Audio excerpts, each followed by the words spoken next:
Good morning students, my self doctor Ajay Singh और आज हम पढ़ने जा रहे हैं हमारे एनिमल किंगडम के अंदर से फाइलम कोडेटा। इससे पहले हम सारे फाइलम पढ़ चुके हैं, तो आज जो लास्ट फाइलम है असली जो कोडेटा, हम उसके बारे में जान लेते हैं। सबसे पहले हेडिंग डाल देते हैं एनिमल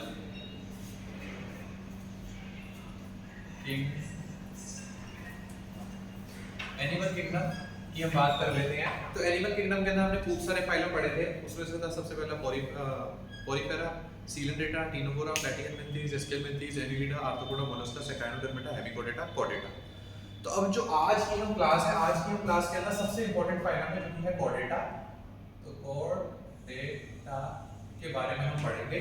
तो कोडेटा क्या है असलियत में, ठीक है।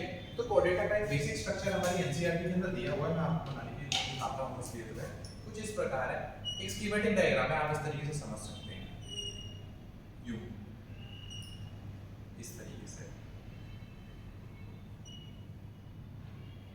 एक स्कीमेटिक डायग्राम है। ये स्कीमेटिक मतलब उससे मिलता जुलता,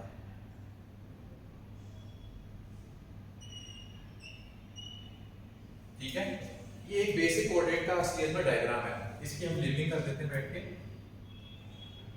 ये है इसकी नर्व कॉर्ड, ये है इसकी नोटो कॉर्ड, ठीक है। और ये है इसके गिल स्लिट्स। तो गिल स्लिट्स, तो ये बेसिक असलियत में कोडेटा का डायग्राम है, एक प्रिमिटिव कोडेट का डायग्राम है। तो अगर हम यहाँ पर समझने की कोशिश करें कि इसके बेसिक कैरेक्टरिस्टिक्स क्या क्या होते हैं, तो वो कुछ इस प्रकार है। तो यहाँ आएगा सबसे पहले प्रेजेंस ऑफ डोर्सल। डोर्सल मतलब पीछे की साइड है, देखो पीछे की साइड है ना, डोर्सल हॉलो नर्व कॉर्ड,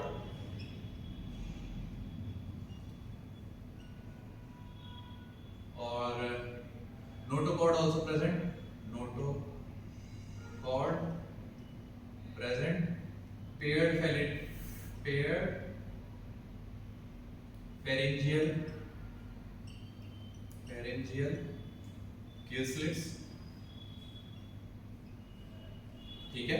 और उसके बाद जो हमने आज से पहले पढ़ाई क्राइटेरिया वही कि ये ट्रिप्लोब्लास्टिक है, ट्रिप्लोब्लास्टिक, सीलोमेट है, सीलोमेट, और बाइलेटरल सिमेट्री है, बाइलेटरल सिमेट्री।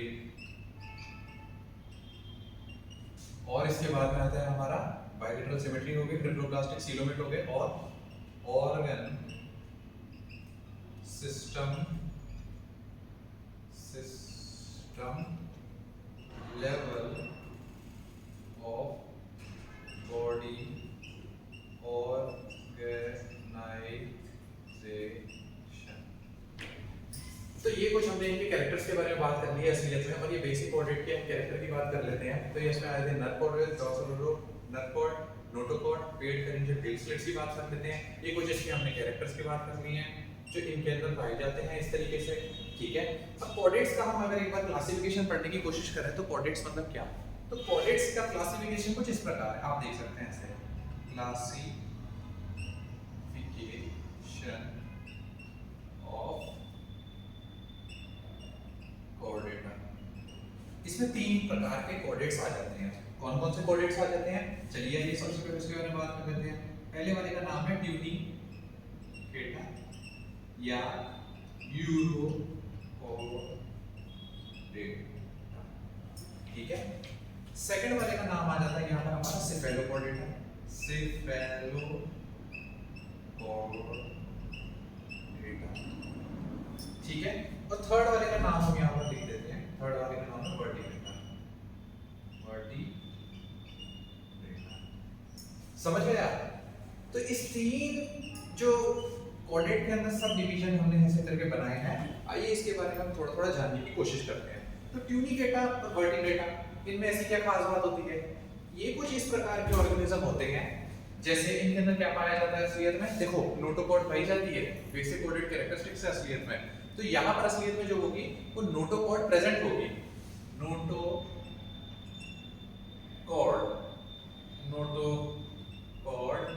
प्रेजेंट। कहां पर प्रेजेंट होगी, उनके लार्वा के टेल के अंदर प्रेजेंट होगी। इन लार्वा,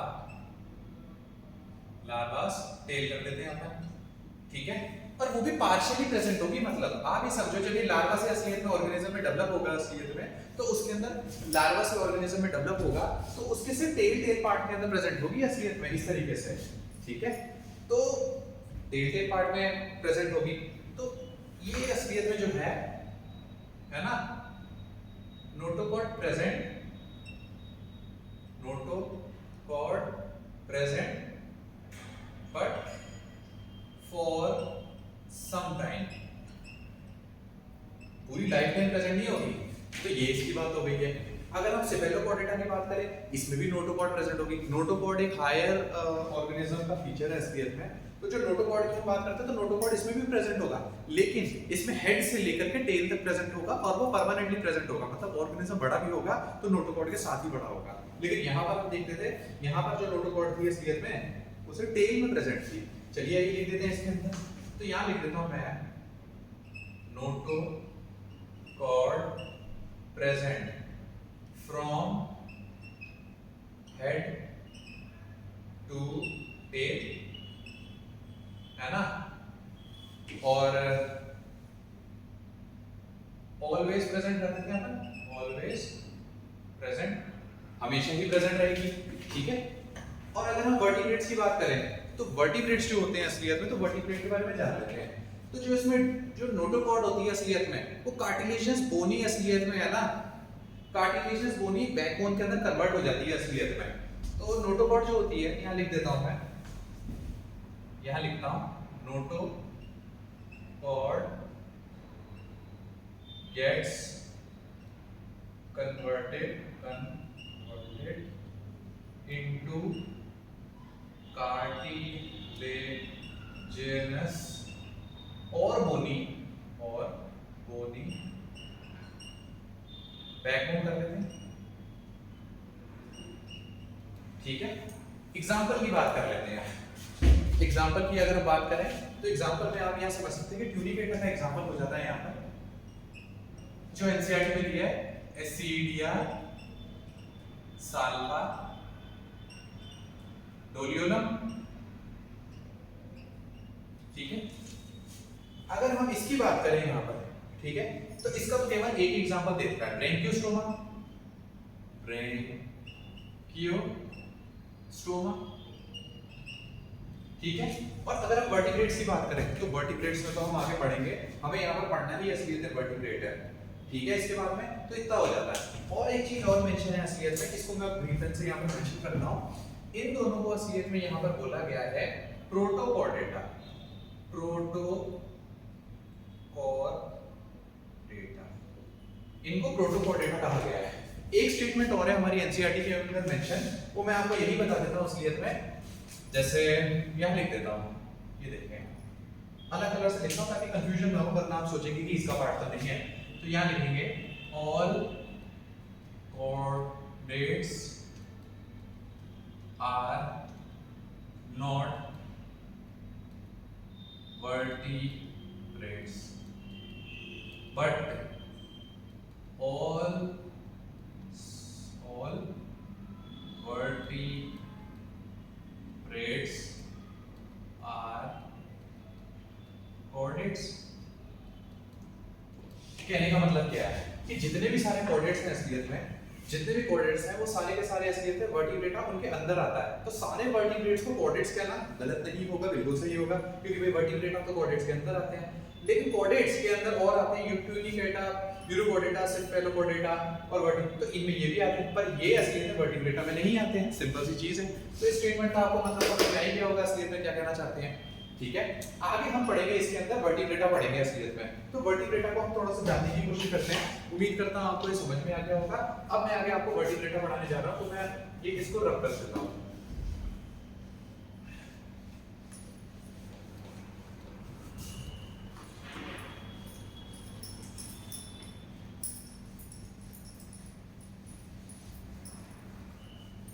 चलिए आइए अब हम वर्टिब्रेटा को समझने की कोशिश करते हैं। वर्टिब्रेटा लिखा रहने देता हूं, ठीक है। तो आइए हम समझते हैं वर्टिब्रेटा। तो वर्टिब्रेटा इसके नीचे लिख देता हूं वर्टिब्रेटा। वर्टिब्रेटा से आप क्या समझते हैं? तो जो डोर्सल होलो जो नर कॉर्ड है स्फीयर में, जो नोटोकॉर्ड है स्फीयर में, जो नोटोकॉर्ड है वो बन जाती है इसके अंदर बैकबोन।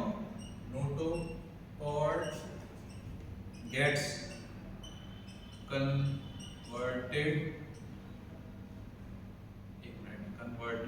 into cartilaginous और bony vertebral cartilaginous और bony backbone क्या कहते हैं?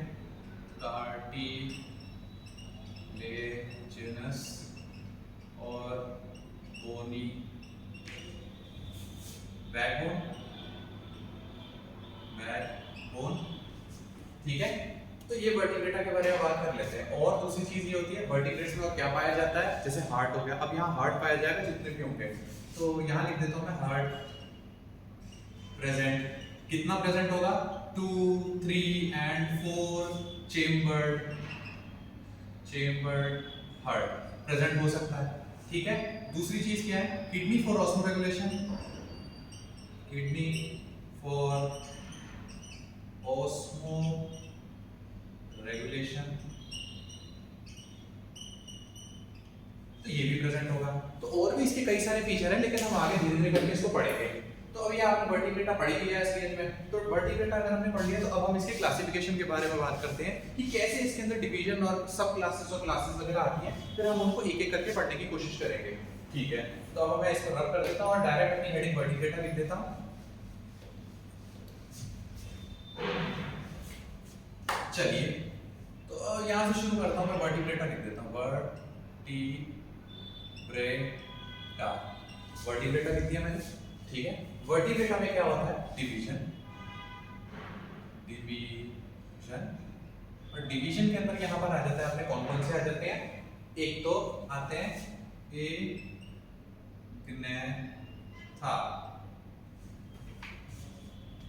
एगनेथा, और इसके बाद आते हैं एगनेथा, और उसके बाद आते हैं एगनेथा और गेनेथ।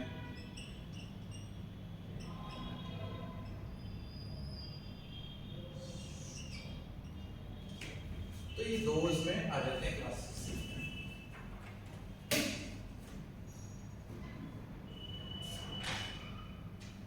हाँ सही तो है, गेनेथोस्टोमेटा।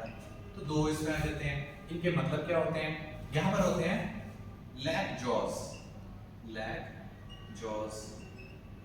तो यहाँ पर जॉज जो होते हैं वो स्टेज में एब्सेंट होते हैं, लेकिन यहाँ पर जो होते हैं जॉ प्रेजेंट होते हैं। तो यहाँ लिख देते हैं हम जॉ प्रेजेंट। तो जॉ यहाँ पर प्रेजेंट होते हैं। आगे हम इसके बारे में बात करते हैं कि इसके बाद ये क्लास में डिवाइड हो जाता है स्टेज में। क्लास क्या नाम है उसका? साइक्लोस्टोमेटा। साइक्लो मतलब अभी हम पढ़ेंगे इसके बारे में, तो मैं आपको पूरा समझा दूंगा। तो यहाँ पर आ जाता है अपना जॉ प्रेजेंट होता है। तो ये आगे जाके सुपर क्लासेस में डिवाइड होता है। तो सुपर क्लासेस कौन कौन सी होती हैं? एक तो होती है अपनी टेट्रापोडा, और दूसरी आ जाती है अपनी यहाँ पर पाइसिस। ये क्या है? हमारी सुपर क्लास। ठीक है। इसके ऊपर लिख देता हूँ यहीं पर, ये यूं हुआ, ये यूं हुआ। ठीक है। ये क्या है? हमारी सुपर क्लास।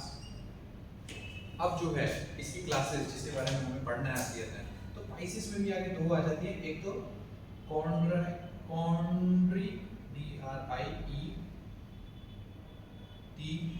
कॉन्ड्रीथाइस।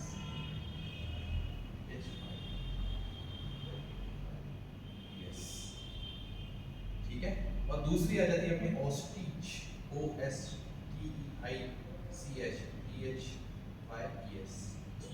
YES कर लेते हैं। ठीक है। और टेट्रापोडा के अंदर हमारे आ जाते हैं, ऑर्डर भी लिखूंगा। सबसे पहले आ जाते हैं अपने एम्फीबियंस, उसके बाद आ जाते हैं अपने नेक्स्ट आ जाते हैं अपने रेप्टाइल्स, एव्स, मैमल्स। आ गया होगा आपको ये क्लासिफिकेशन समझ में? ये सुपर क्लास है, ये साइक्लोस्टोमेटा है। ठीक है, ये जॉज है। फाइसिस हो गया अपना कॉन्ड्रिक्टाइस और ऑस्टिकटाइस, और इसके बाद आता है एम्फीबिया, ठीक है, रेप्टाइल्स, एव्स, मैमेलिया। तो ये कुछ इस तरीके से इसका अपना सिस्टम चलता है। अब हम इसके अंदर क्या करेंगे आगे, एक एक करके हम समझने की कोशिश करेंगे। जैसे एक नेथा में साइक्लोस्टोमेटा, और गेनेटोस्टोमेटा के अंदर आता है super classes Tetrapoda, Pisces, Chondrichthyes, Osteichthyes, amphibian, Reptilia, Aves, Mammalia. चलिए आगे समझने की कोशिश करते हैं। तो मैं इसको रब कर देता हूं।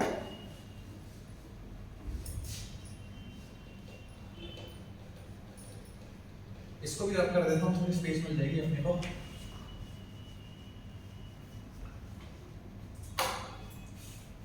चलिए आइए अब हम सबसे पहली क्लास साइक्लोस्टोमेटा के बारे में पढ़ने की कोशिश करते हैं, ठीक है। साइक्लोस्टोमेटा, साइक्लोस्टोमेटा मतलब ये एक नेथा में आता है। तो एक नेथा का मतलब क्या है, विच लैक जॉज, इसका मतलब इनमें जबड़ा होगा नहीं। तो अगर जबड़ा नहीं होगा तो इसमें क्या होगा, इनमें होगा सर्कुलर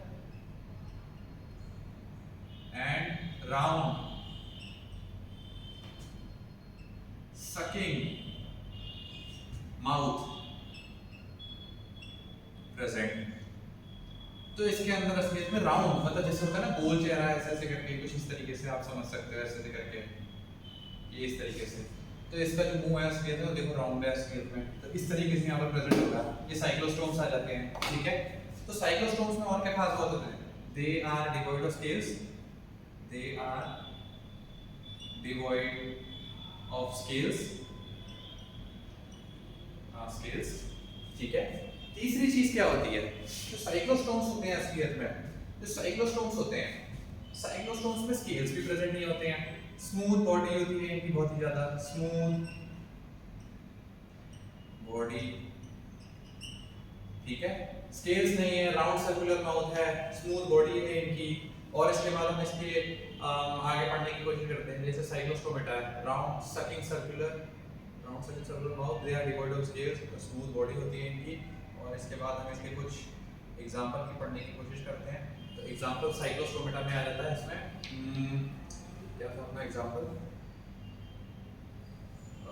साइक्लोस्टोमेटा में था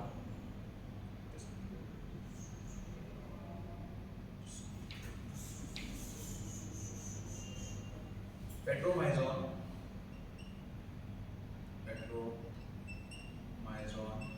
एंड मिक्स।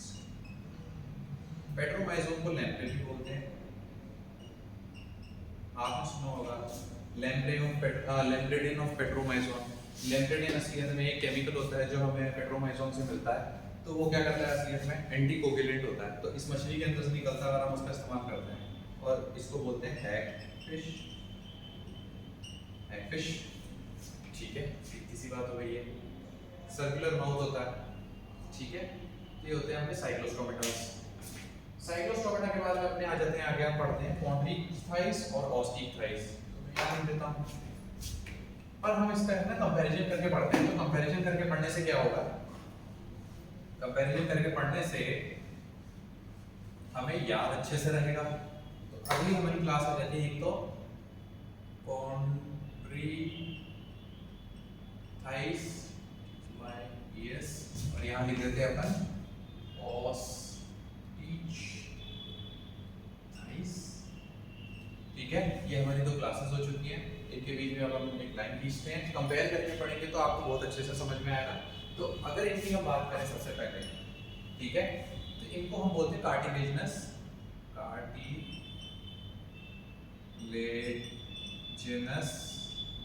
फिश। इनको बोलते हैं बोनी फिश, नाम से लग रहा होगा कार्टिलेजिनस है, बोनी है। ये जो होते हैं असलियत में, ये काफी ज्यादा असलियत में ये मेराइन होते हैं, मेराइन एंड स्ट्रीमलाइन बॉडी। इनकी जो बॉडी होती है वो स्ट्रीमलाइंड होती है, एकदम स्ट्रीम मतलब किसे कहते हैं, लहर को कहते हैं। मतलब लहर में ये आपको ऐसे लगेगी जैसे सांप की तरह होती है, एकदम ऐसे सीधी सी लहर में से बह जाती है। तो इसकी स्ट्रीमलाइंड बॉडी है, मतलब फिश तो आपको दिख जाएगी ना असलियत में, उसके स्केल्स होते हैं अगर ऐसे ऐसे करके हिलती है मछली, लेकिन स्ट्रीमलाइंड बॉडी है, मेराइन है। लेकिन अगर हम इनकी बात करें तो इनकी बात करते हैं, एक मिनट, अगर हम इनकी बात करें तो ये होते हैं असलियत में marine and fresh water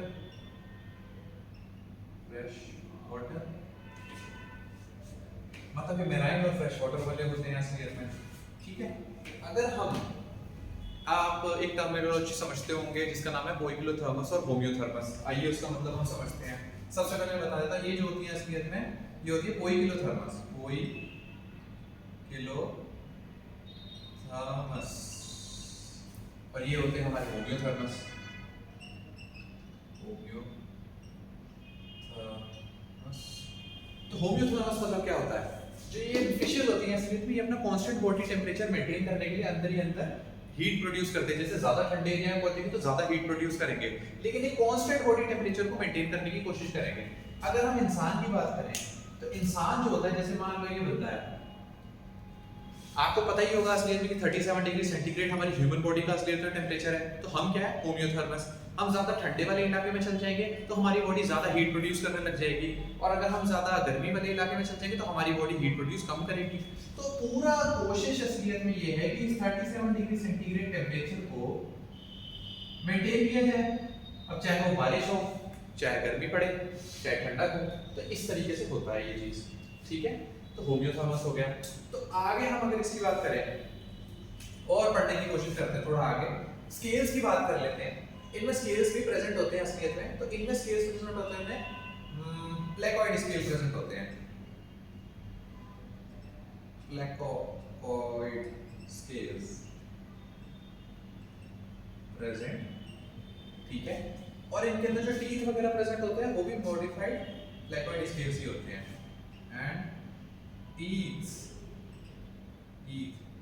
are also modified backward scales, और वो backwardly directed होते हैं, and backwardly directed, ठीक है। लेकिन यहाँ अगर हम स्केल्स की बात करें तो यहाँ पर साइक्लॉइड या टीनॉइड स्केल्स प्रेजेंट होते हैं, स्केल्स प्रेजेंट, ठीक है। तो यहाँ साइक्लॉइड और टीनॉइड स्केल्स प्रेजेंट होते हैं। अगर हम बात करें असलियत में फर्टिलाइजेशन की बात करें तो इन वाली जो स्पीशीज है असलियत में कॉन्ट्रिकहाइस में, इसके अंदर हमें देखने को मिलता है असलियत में internal fertilisation, internal fertilisation present. लेकिन अगर हम इनकी बात करें तो यहाँ पर एक्सटर्नल फर्टिलाइजेशन है, एक्सटर्नल फर्टिलाइजेशन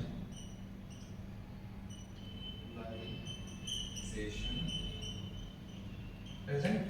तो यहाँ पर हमें क्या देखने को मिला, एक्सटर्नल फर्टिलाइजेशन देखने को मिला। इसका मतलब ये है कि अगर स्पर्म और ओवम ही प्रोड्यूस करेंगे तो वो पानी के अंदर ही प्रोड्यूस कर देंगे और वो वहीं पर फर्टिलाइज हो जाएंगे, यानी इनको किसी एक ऐसी एरिया या मीडियम की जरूरत नहीं है। जैसे इंटरनल फर्टिलाइजेशन कहाँ होगा, उसकी बॉडी के अंदर, तो वहां पर वो वहीं पर फ्यूज हो पाते हैं। लेकिन यहाँ पर ये वाटर के अंदर निकाल देते हैं, मतलब जो अपने गैमेट्स वगैरह होते हैं, और वो उसी के अंदर फ्यूज होते हैं।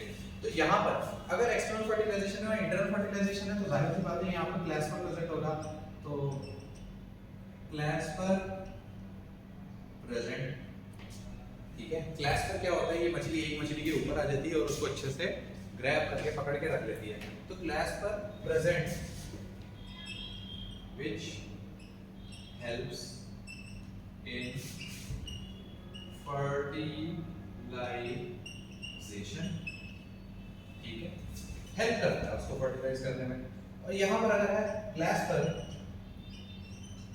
एब्सेंट, क्योंकि यहाँ तो एक्सटर्नल फर्टिलाइजेशन है, तो अगर इसमें है ही एक्सटर्नल फर्टिलाइजेशन तो जरूरत ही क्या है, इस केस में है नहीं। अगर हम गिल स्लिट्स की बात करें तो गिल स्लिट्स असलियत में ओपर्क्यूलम क्या होता है, गिल के ऊपर कवर होता है असलियत में।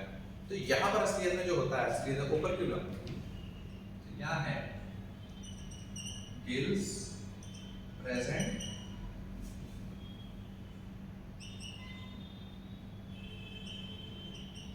विदाउट ओपर्क्यूलम मतलब क्या होता है, गिल कवर, मतलब गिल्स के ऊपर एक कवर होता है, ठीक है। लेकिन यहाँ पर जो होता है असलियत गिल्स के ऊपर, गिल्स प्रेजेंट विद ओपर्क्यूलम। ये तो होगी कुछ बातें असलियत कॉन्ट्रिक थाइस में और ऑस्टिक थाइस में। तो यहाँ पर हम इनके कुछ एग्जांपल्स की बात कर लेते हैं। तो एग्जांपल यहाँ पर बड़े खास दिए हुए हैं। अगर कोडिंग फीस में हम बात करें एग्जांपल की, तो यहाँ पर दिया हुआ है अपना, अलग कलर से लिख देता हूँ, रेड से लिखता हूँ। तो आप समझने की कोशिश करेंगे कुछ मछलियां होती हैं जिनके अंदर असलियत में डंक पॉइजनस स्टिंग प्रेजेंट होता है, तो उसका नाम है यहाँ पर ट्राइगॉन। यहाँ लिख देता हूँ मैं, पॉइजनस स्टिंग प्रेजेंट। दूसरी चीज होती है और कुछ इसके अंदर जो है असलियत में कुछ फिशेस ऐसी भी होती है जिसके अंदर इलेक्ट्रिक ऑर्गन होते हैं, जैसे टॉर्पीडो, टॉर्पीडो यहां लिख देता हूं इलेक्ट्रिक ऑर्गन प्रेजेंट, ठीक है। और भी कई सारे एग्जांपल है पर वो हम बाद में एनसीईआरटी से पढ़ लेंगे असलियत में, एक्सेट्रा लिख देते हैं यहाँ पर ये दो एग्जांपल काफी खास है असलियत में इनमें से। फिर उसके बाद अब यहाँ अगर एग्जांपल करें तो आप जो मछलियां खाते हैं असलियत में, जैसे कि कौन कौन सी, कईयों में मुंह में पानी आ गया होगा मछली सुनते ही, जैसे कतला, रोहू, कतला, क्लैरियस, कतला, रोहू, रोहू शायद इसी का ही नाम है असलियत में, कतला मछली को ही रोहू बोलते हैं असलियत में, रोहू कतला बोलते हैं, क्लैरियस और एक्सेट्रा, ठीक है। तो ये मछली हम खाते हैं, तो इस तरीके से कुछ होता है। तो आगे हम समझने की कोशिश करते हैं कि हो गया आपका ऑस्टिकथाइस और कॉन्ड्रिकथाइस। तो उम्मीद करता हूँ कि आपको ये समझ में आ गया होगा। ये असलियत है बाइसेस की क्लासेस का डिवीजन है और हमने उनके कैरेक्टर्स की हमने आगे बात करने की कोशिश की है। अब मैं इसको रब कर देता हूँ और इसके बाद में अब हम पढ़ेंगे कौन सा, वर्टिब्रेटा के अंदर टेट्रापोड्स पढ़ेंगे। तो टेट्रापोडा,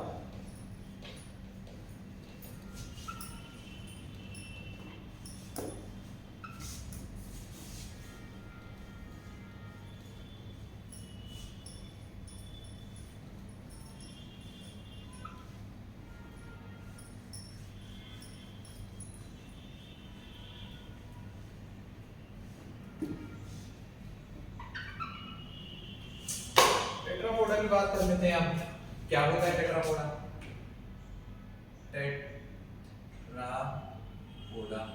टेट्रापोडा मतलब क्या? पोडा मतलब लिम्ब और टेट्रा मतलब चार। तो जिनके चार लिम्ब होते हैं, लिम्ब क्या होते हैं? जैसे हमारे होते हैं दो हाथ, दो पैर। तो ऐसे कई सारे आप ऑर्गेनिज्म देखते होंगे जिनके है ना मतलब चार पैर होते हैं। तो उन सबको ही टेट्रापोडा में डाला गया है। टेट्रापोडा में अपने कौन कौन से आ जाते हैं? सबसे पहले तो आ जाते हैं अपने एम्फीबियंस, सेकंड में आ जाते हैं अपने रेप्टाइल्स, थर्ड में आ जाते हैं हमारे एप्स और फोर्थ में आ जाते हैं अपने मैमल्स, ठीक है। तो अब हम पढ़ने की कोशिश करेंगे सबसे पहले एम्फीबियंस को। एम्फीबियंस, तो एम्फीबियंस की अगर हम बात करें, एम्फी मतलब टू और बीइंग्स मतलब लिविंग। तो ऐसे ऑर्गेनिजम्स, तो organism which can survive on land and water, यानी ये टेरेस्ट्रियल भी होते हैं और एक्वेटिक भी होते हैं। तो और क्या इनमें खास है असलियत में? इनकी जो बॉडी होती है असलियत में वो डिवॉइड ऑफ स्केल्स, मतलब उसके अंदर कोई स्केल्स नहीं होता। तो यहाँ पर स्मूथ, तो यहाँ लिख देते हैं अपन स्मूथ बॉडी प्रेजेंट। दूसरी चीज, इनकी बॉडी जो होती है वो काफी ज्यादा मॉइस्ट होती है। अब आप समझ गए होंगे असलियत में कि मैं किसकी बात कर रहा हूँ। कुछ एग्जांपल्स हैं जैसे आपने वो देखा होगा, जैसे क्या होता है उसका, मेंढक कितना चिपचिपा सा होता है। मेंढक का जो लार्वा होता है वो फ्री स्विमिंग होता है, पानी में तैरता रहता है। लेकिन जैसे ही वो मेटामॉर्फोसिस क्या होता है, कुछ बच्चे पूछेंगे। तो मेटामॉर्फोसिस को अभी इतना ही समझ लो आप कि टैडपोल से फ्रॉग में कन्वर्जन ही मेटामॉर्फोसिस होता है, ठीक है। आगे हम बात करेंगे इसके बारे में। तो यहाँ पर अगर हम बात करें, स्मूथ बॉडी प्रेजेंट होती है और मॉइस्ट स्किन प्रेजेंट होती है, ठीक है। यहाँ पर जो हर्ट होता है, अब ये देखो यार वर्टिब्रेटा में एम्फीबियन आ गया, अब तो हर्ट की बात हम कर लेते हैं। तो हर्ट यहाँ पर जो होता है असलियत में वो 3 चेम्बर्ड होता है, 3 चेम्बर्ड, ठीक है। जिसमें से अगर इस तरीके से हम समझे तो एक होता है वेंट्रिकल, दो होते हैं अपने ऑरिकल। इस तरीके का हार्ट देखने को मिलता है यहाँ पर हमें, ठीक है। तो उसके बाद आ जाता है यहाँ पर रेस्पिरेशन। रेस्पिरेशन जो होता है असलियत में, तो रेस्पिरेशन ये कैसे करते हैं, स्किन से कर लेते हैं, स्किन नहीं स्किन, स्किन और लंग्स, ठीक है, और लंग्स से कर लेते हैं, गिल्स भी कह सकते हैं, ठीक है। तो ये हो गई इसकी एम्फीबियंस के बारे में बात हो गई है। अब जो एम्फीबियंस होते हैं असलियत में, इनके ऊपर कोई स्किन नहीं होती है, तो अब हम इसकी एग्जांपल की बात कर लेते हैं यहाँ पर। तो एग्जांपल अगर मैं यहाँ लिखूँ तो मैं दूसरे कलर से मेंशन कर देता हूँ, यहाँ पर रेड कलर से कर देता हूँ, जैसे ब्यूफो, राना, सैलामेंड्रा, सलमान खान का सैलामेंड्रा और इक्थियोपिस एक्सेट्रा। स्पेलिंग थोड़ी सी हो सकती है ऊपर नीचे हो, लेकिन आप समझ जाओ। ब्यूफोर, राना, ये सब फ्रॉग है। सैलामेंड्रा, सैलामेंडर छिपकली टाइप्स होते हैं, ठीक है। और इक्थियोपिस लिम्बलेस एम्फीबियम बोलते हैं इसको हम, लिम्बलेस एम्फीबिया, ठीक है। अगर हम और बात करें इसके अंदर, तो इसका मतलब ये है कि आज से पहले जो मछलियां थी अब एम्फीबियंस के असलियत में हेड और थोरैक्स में डिवाइड होने लग गए हैं। तो ये ऑर्गेनाइजेशन में और खास बात पाई जाती है कि हेड एंड थोरैक्स,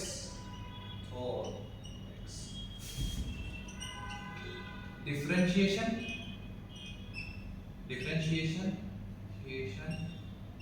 प्रेजेंट, ठीक है। तो ये भी एक चीज पाई जाती है। तो अब आप देखो इस तरीके से, ये तो हो गया हमारा एम्फीबियन कंप्लीट। ये ऐसे कुछ एग्जांपल हैं, हमें सारे पढ़ने एनसीईआरटी के, पर अभी मैंने कुछ लिख दिए हैं असलियत में।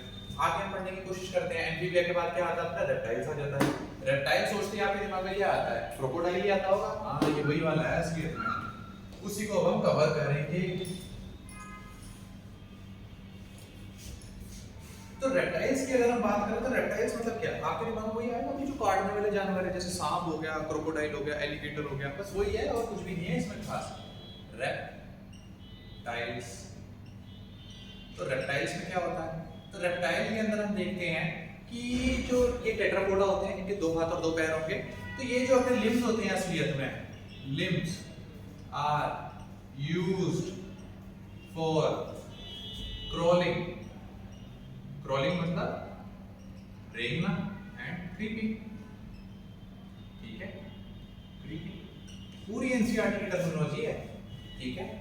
इनकी अगर हम बात करें, ये होते हैं हमारे कोई किलोथर्म्स। कोई किलोथर्म्स मतलब अपने कांस्टेंट बॉडी टेम्परेचर को मेंटेन नहीं कर पाते।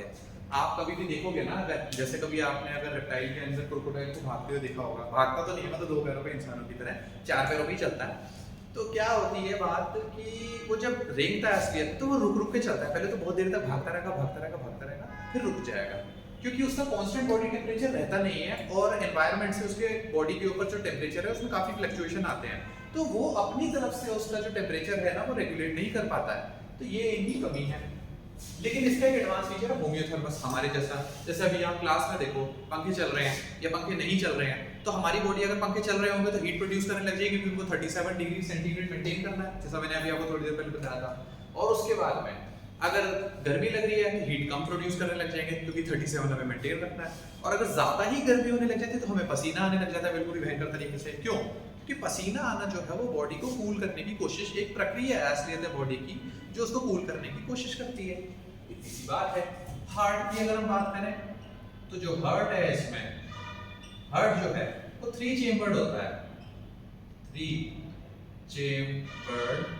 बट अगर हम बात करें इन crocodiles 4 chambered heart present।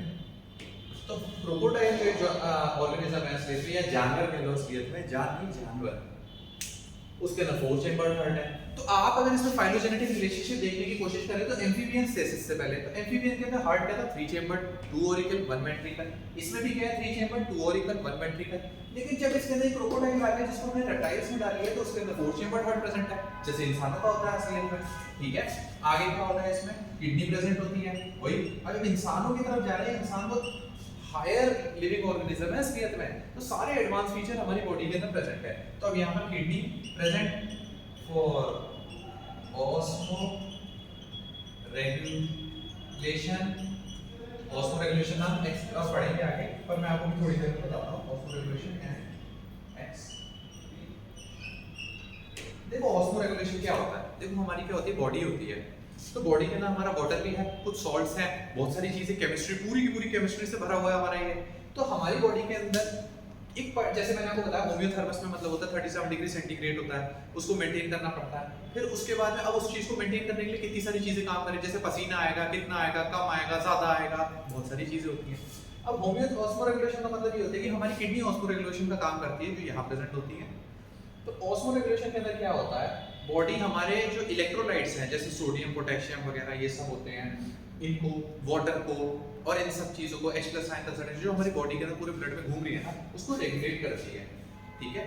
तो उसको रेगुलेट करती है तो ये हमारे है ना या तो ब्लड को डाइल्यूट बना देती है या हमारे कंसंट्रेटेड बना देती है। डाइल्यूट मतलब ये ज्यादा वाटर कंटेंट और कंसंट्रेटेड का मतलब होता है वाटर कंटेंट कम, मतलब गाढ़ा कह सकते हो कि वो गाढ़ी हो गई है, लेकिन और डाइल्यूट मतलब थोड़ा सा हल्का या कह सकते हो कि गाढ़ा कम है ऐसे ऐसे करके। तो इन सब चीजों का काम किडनी करती है और वो क्या करती है, ऑस्मो रेगुलेशन करती है, ठीक है। फिर यहाँ पर इनके ऊपर स्केल्स प्रेजेंट होते हैं, स्केल्स प्रेजेंट, ठीक है, also known as scutes, scutes बोलते हैं उसको हम, स्केल्स प्रेजेंट। तो epidermal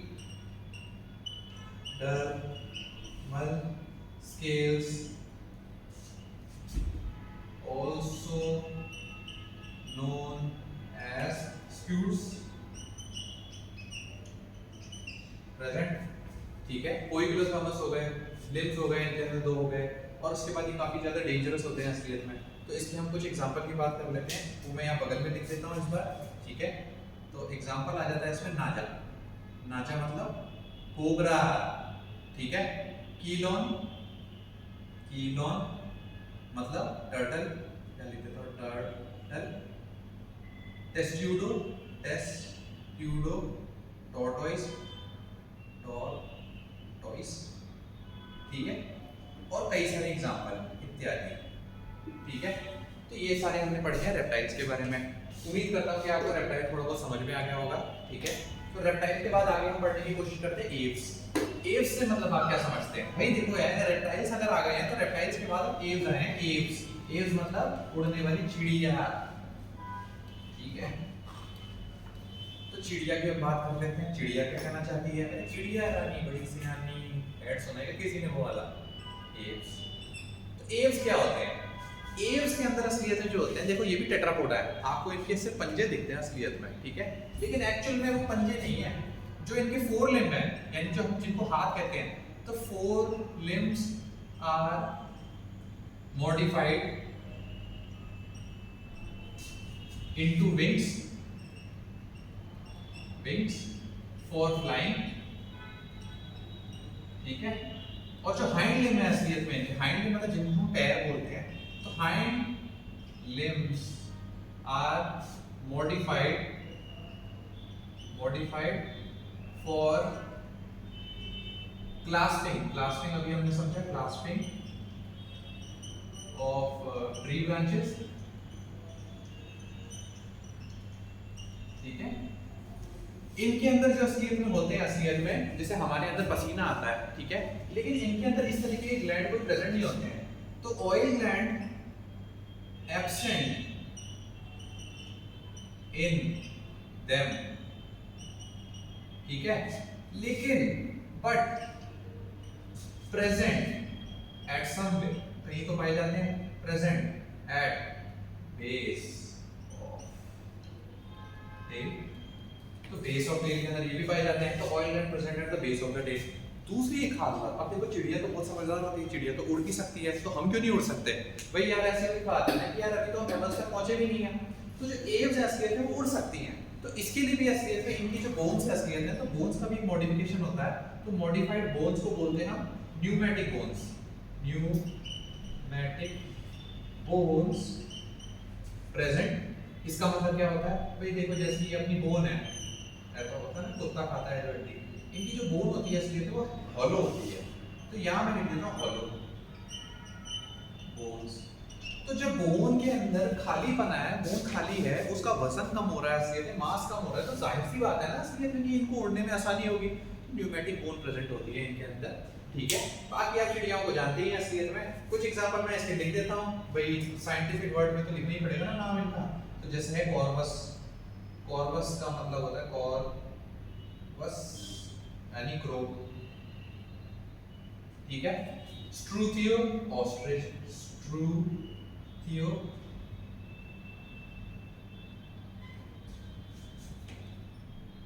ostrich. Pavo peacock, Pavo peacock को बोलते हैं पीकॉक। ठीक है, और भी है कई सारे एग्जांपल, पर अभी आप यहाँ तीन ही याद रखें तो ज्यादा ठीक रहेगा। ठीक है, एनसीईआरटी पर्पस के हिसाब से इसमें ठीक है काफी। अब हम लास्ट वाला जो है क्लास उसको पढ़ने की कोशिश करते हैं, जिनका नाम है मैमल्स। मैमल्स, मैमल्स को मैमल्स क्यों बोलते हैं, सोचा है कभी किसी ने मैमल्स क्यों बोलते हैं? अगर हम बात करें मैमल्स की बात करें तो मैमल्स को मैमल्स क्यों बोलते हैं? मैमल्स को मैमल्स इसलिए बोलते हैं क्योंकि दे पोजेस मेमोरी ग्लैंड। तो ये हमारा अभी mammals they possess memory gland, memory glands, milk producing glands कह सकते हैं इनको, milk producing glands। ठीक है, ये मिल्क प्रोड्यूसिंग ग्लैंड्स होते हैं।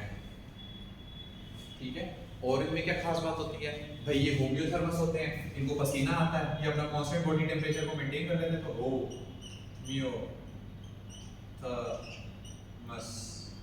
ठीक है, तो होम्योथर्मस होते हैं, ये अपना कांस्टेंट बॉडी टेम्परेचर मेंटेन कर लेते हैं। और क्या खास बात है इनकी भाई, देखा जाए तो इसके अंदर खूब सारे ऑर्गेनिज्म अपने प्रेजेंट होते हैं। आपने जैसे देखा होगा कि सारे मैमल हैं, मैमल का मतलब होता है जैसे Rattus rat, Canis dog, Felis cat, ये साइंटिफिक नेम के साथ मैं आपको बता रहा हूँ। तो ये सारी इनके अंदर खूबियां पाई जाती हैं। एक हाँ, इसका एक एग्जांपल और मैं आपको बताता हूँ। एक नीट का बड़ा ही इंपॉर्टेंट क्वेश्चन बनता है असलियत में, और ऑर्निथोरिंकस। तो ऑर्निथोरिंकस क्या होता है असलियत में? ये होता है अपना लैटिपस। लैटिपस की खास बात क्या होता है? ये एक इकलौता असलियत में मैमल है जो एग प्रोड्यूसिंग है। तो ये है असलियत में ओविपेरस। ओविपेरस अगर किसी को पता नहीं है असलियत में, तो ओविपेरस वो होते हैं जो अंडे देते हैं। तो ओविपेरस, ओनली ओविपेरस मैमल, लेकिन है मैमल क्योंकि इसे पसीना आता है असलियत में। ठीक है, तो आपने कभी देखा होगा पीनियस और फ्रॉग देखा होगा, तो उसमें प्लेटिपस पेरी आता है, ये वही वाला प्लेटिपस है। तो ये एक मैमल है असलियत में। ठीक है, तो होम्योथर्मस हो गया, देखो जैसे मेमोरी ग्लैंड हो गया, मेमोरी ग्लैंड नरिशमेंट के लिए होता है। दूसरी चीज होता है कि सर्वाइवल, एक एनसीईआरटी प्लान है, survival of animal is higher in viviparous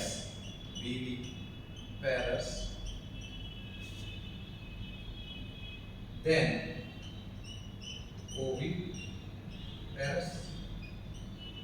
तो ओविपेरस जो असलियत में एनिमल्स होते हैं जो अंडे देते हैं असलियत में, उनका सर्वाइवल कम बताया गया विविपेरस से। विविपेरस जो बर्थ देते हैं असलियत में, जैसे हमारी मम्मी बर्थ देती हैं, बहुत सारे ऑर्गेनिज्म होते हैं जैसे कुत्ते, बिल्ली वगैरह सब होते हैं, तो उनमें ऑर्गेनिज्म ज्यादा होते हैं। क्यों? क्योंकि अंडों को उठा के भाग नहीं सकता एनिमल असलियत में।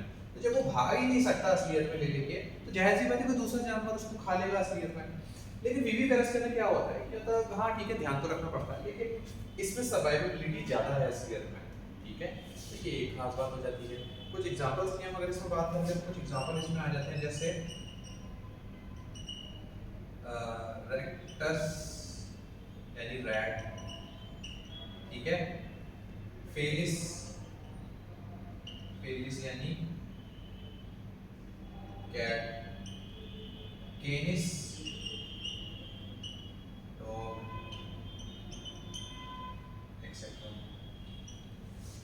सारे ऑर्गेनिज्म होते हैं असलियत में, और एक प्लेटिकस तो है ही, ऑर्निथोरिकस, उसको भी हमें चेक कर लेना, ठीक है। तो ये हो गया हमारा मैमल्स प्रेजेंट जो है वो सारा कंप्लीट हो गया। तो हमने आज क्या पढ़ा? तो हमने असलियत में आज पढ़ा एम्फीबियन, रेप्टाइल्स, एप्स, मैमल्स। तो हमने ये सारे आज जानवर पढ़ लिए हैं असलियत में। तो आज हमारा एनिमल किंगडम हो जाता है ख़त्म, ठीक है। जो भी इंपॉर्टेंट है मैं आपको साथ साथ बताता जा रहा हूँ, आप उसे अलग से मेंशन करते जाएं, या तो पेज के ऊपर, बुक के ऊपर, छत पे लिख लें या नीचे लिख लें। तो ये हमारा यहाँ पर आज एनिमल किंगडम खत्म होता है। ये तीसरा लेक्चर था हमारा, और तीसरे लेक्चर में हमारा एनिमल किंगडम हो जाता है खत्म। कोई अगर आप लोगों को डाउट है तो आप बिल्कुल मुझसे पूछ सकते हैं, ठीक है। थैंक यू वेरी मच, और इसे रख कर देता हूँ।